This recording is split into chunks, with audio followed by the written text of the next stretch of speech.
Cosmetic preparation படிச்சுட்டு வந்து கிளாஸில் படிச்சுட்டு வந்து ஃபஸ்ட்டு நான் ஹேர் ஆயில் தான் செய்யலாம் அப்படின்னு இருக்கேன். அதுக்கு தேவையான பொருளெல்லாம் நான் வாங்கிட்டு வந்து இப்போ நான் ஃபஸ்ட்டு தடவை செய்கிறேன். செஞ்சு என் கஸ்டமருக்கு கொடுத்துட்டு வந்து ரிசல்ட் வருது அப்படின்னு உங்களுக்கு வந்து நான் ரிவ்யூ நான் தர்றேன். இப்போ நான் எப்படி செய்கிறேன்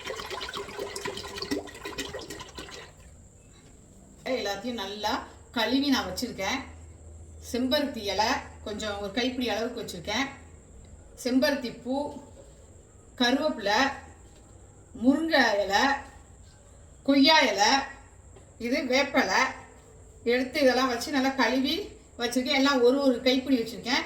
இது 2 லிட்டர் எண்ணெய், தேங்காய் எண்ணெய் செக்கில் ஆட்டினது எடுத்து வச்சுருக்கிறேன். வாங்க, பிரியாணி பட்டை, பிரியாணி இலை இது வந்து ஒரு 10 எடுத்து வச்சுருக்கிறேன். அதில் இன்னும் ஒரு 3 பொருள் நான் கலக்கணும். சூப்பராக இருக்கும் ஹேர் ஆயிலே. அந்த 3 என்ன பொருள் அப்படின்னா அதுதான் வந்து பிஸ்னஸ் சீக்ரெட். அது சொல்லக்கூடாது, அதனால நான் சொல்லலை. இந்த பொருளை மட்டும் வீட்டில் நீங்கள் காய்ச்சுற மாதிரி தான் இந்த பொருளை மட்டுமே போட்டு நீங்கள் காய்ச்சிக்கலாம். இப்போ வந்து எண்ணெய் காஞ்சிக்கிட்டு இருக்கு. எண்ணெய் காஞ்சோன்னா நான் ஒன்று ஒன்றா போட்டு நான் எப்படி செய்கிறேன் அப்படின்னு செஞ்சு காட்டிடுறேன். நான் ஒன்று ஒன்றா எல்லா பொருளையுமே போடுறேன். பார்த்தீங்கன்னா தெரிக்காத மாதிரி பார்த்து சிம்மில் வச்சு எல்லாத்தையும் போடுங்க.